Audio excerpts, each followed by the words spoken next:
semuanya, selamat datang di podcast Belajar Bareng. Kenalin, aku Karenza akan menemani kalian sebagai host hari ini. Di episode kali ini, podcast kami akan membahas tentang sistem kekerabatan matrilineal dan patrilineal yang ada di Minangkabau. Simak videonya yuk! Sebelum itu, kita kenalan dengan narasumber kita yang pertama. Hai, perkenalkan, aku Aisyah Dewi Surya Putri dari kelas 9C. Nah, Kak Ais, apa yang akan kita bicarakan nih kali ini? Marga apa yang sudah Kak Ais pilih? Yang marga yang sudah saya cari informasinya itu ada marga Caniago dari Sumatera Barat. Menarik banget nih. Kita sekarang akan bicara soal asal-usul ya. Sebenarnya marga Caniago ini berasal dari mana? Ya, jadi marga Caniago ini berasal dari daerah Luhak Nantiko, terutama Luhak Agam dan Luhak Tanah Datar. Nama Caniago ini diyakini dari tokoh nenek moyang atau pemimpin awal suku tersebut. Nah, jadi memang kuat banget ya kaitannya dengan Luhak dan Tanah Datar. Unik juga, karena nama marganya berasal dari tokoh nenek moyang ya? Ya, nenek moyang. Lalu nih, tadi kakak sempat singgung bahwa marga Caniago ini masuk ke dalam kelompok suku Piliang. Apa yang sebenarnya jadi ciri khas dan struktur dari marga ini? Dari suku ini? Ciri khasnya itu marga Caniago ini memiliki sistem adat yang cenderung terstruktur rapi dan hierarkis. Wah, jadi bisa dibilang cukup tegas ya sistemnya. Ya. Karena memang suku Piliang ini dikenal lebih aristokratis dibanding yang lain. Menarik banget nih. Lalu yang terakhir, apakah marga Caniago ini masih banyak dijumpai di perantauan dan penyebarannya itu kalau sekarang bagaimana? Kalau penyebarannya dia juga masih banyak. Selain di Sumatera Barat, keturunan marga Caniago juga tersebar di berbagai daerah di Indonesia, terutama di perantauan seperti di Riau, Jambi, dan Jakarta. Masih banyak bisa ditemukan. Wah, hebat ya ternyata. Walau merantau jauh, nilai-nilai adat seperti rumah gadang dan pusaka tinggi tetap dibawa dan dijaga juga ya di perantauan. Nah, jadi itu tadi kita sudah mengenal marga Caniago yang berasal dari Minangkabau ya. Sudah dibahas oleh Kakak Ais. Terima kasih banyak Kakak Ais. Nah, balik lagi sama aku. Kali ini kita punya narasumber kedua kita nih. Namanya siapa Kak? Namaku Roman Arsafi Neka Pradana, nomor absen 28 dari kelas 9C. Nah, kita kan sering dengar nih nama Hasibuan di kalangan Batak. Kakak bisa jelaskan nggak apa itu marga Hasibuan dan bagaimana asal-usulnya? Marga Hasibuan adalah salah satu marga tua dalam masyarakat Batak, terutama Batak Toba, Angkola, dan Mandaling. Marga ini berasal dari Raja Hasibuan yang merupakan keturunan ke-6 dari si Raja Batak. Leluhur nama orang Batak, garis keturunannya adalah si Raja Batak, Raja Isumbawan, Tuan Sobat Dabuna, Raja Sobu, Raja Hasibuan. Raja Hasibuan kemudian menurunkan 5 anak laki-laki yang menjadi cikal bakal penyebaran marga Hasibuan dan turunannya di beberapa daerah Tapanuli. Wah, jadi marga Hasibuan ini punya garis keturunan langsung ya dari si Raja Batak. Ya. Menarik banget nih, karena berarti salah satu marga yang sedang kita bicarakan ini punya akar sejarah yang kuat dalam budaya Batak. Lalu pertanyaan terakhir nih dari aku, untuk kehidupan adatnya sendiri, apakah aturan budaya di marga Hasibuan masih dijaga sampai sekarang?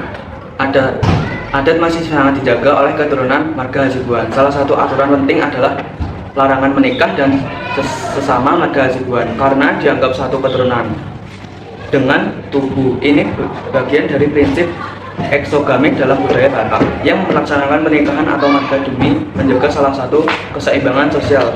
Selain itu, marga Hasibuan juga dikenal aktif dalam berbagai bidang hukum, politik, dan pendidikan, sehingga tetap relevan dan berpengaruh dalam masyarakat modern Indonesia.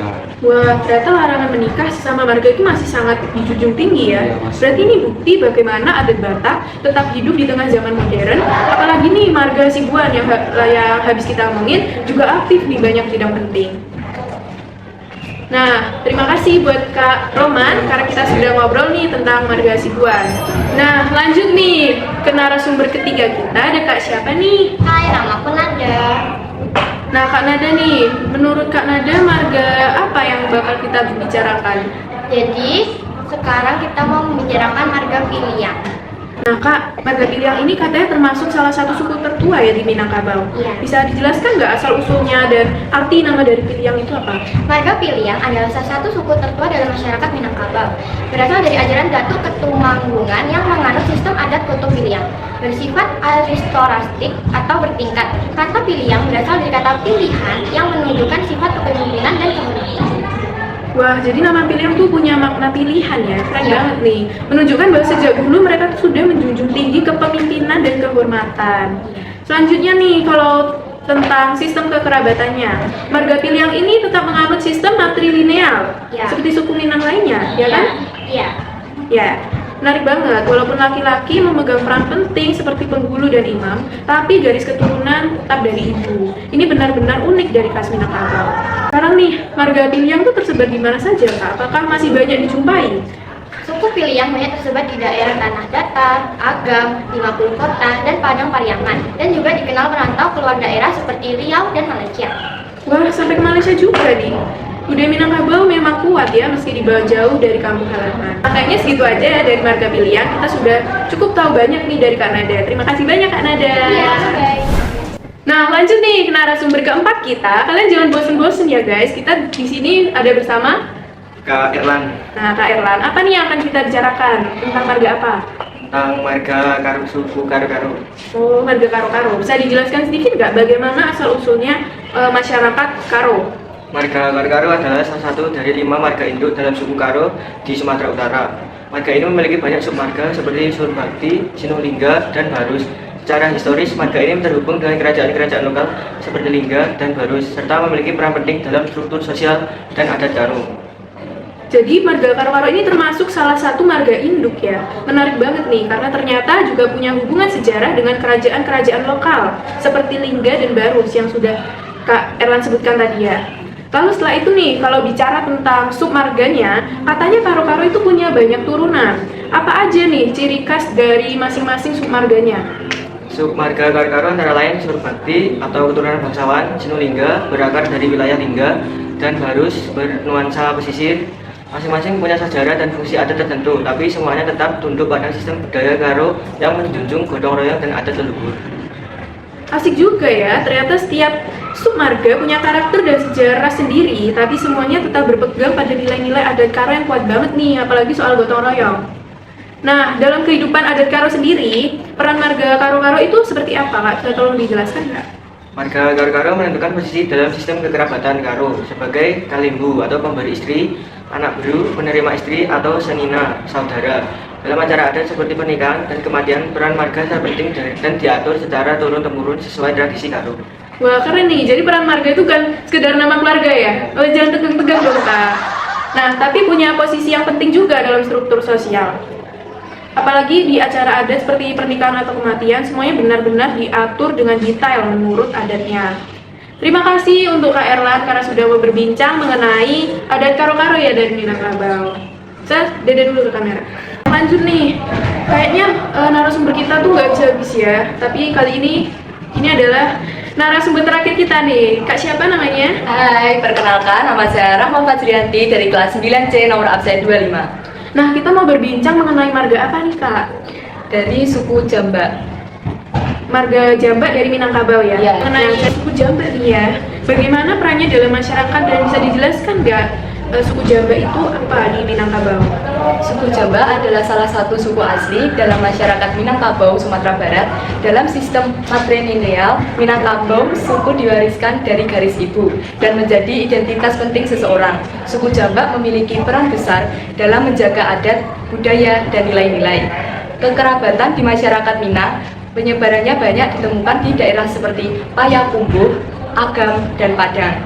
Wah, jadi Jamba ini matrilineal Minang ya? Iya. Minang ya. Oke, keren ya. Selain jadi identitas, suku Jambak ini juga punya peran besar dalam menjaga adat dan budaya Minangkabau. Hebat. Lanjut nih, nah aku dengar tuh kalau suku Jamba ini bisa mengikuti adat Koto Piliang atau Bodi Caniaku. Itu maksudnya gimana ya, Kak? Ya benar, suku Jamba di beberapa daerah mengikuti sistem adat Koto Piliang yang bersifat aristokratis dan bertingkat. Sementara di daerah lain bisa mengikuti adat Bodi Caniaku yang lebih demokratis. Hal ini tergantung dari wilayah domisili mereka.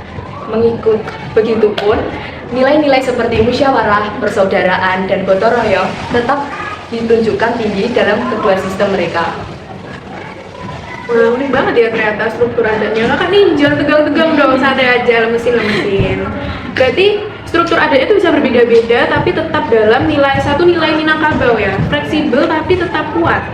Nah, kalau soal pernikahan nih, apakah ada aturan khusus dalam adat suku Jamba? Nah, di dalam adat Minangkabau sendiri, termasuk suku Jamba, ada larangan menikah dengan sesama suku. Karena mereka dianggap berasal dari satu keturunan, maka pernikahan antara anggota suku Jamba dilarang demi menjaga kesucian garis keturunan dan struktur adat yang berlaku secara turun-temurun. Oh, jadi begitu. Berarti memang penting banget ya untuk menjaga klan itu.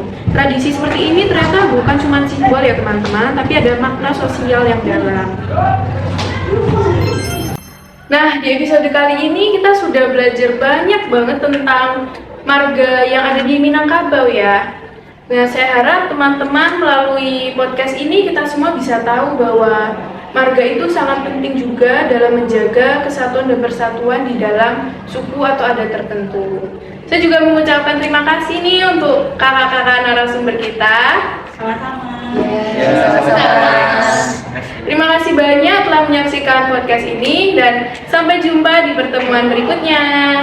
Dadah.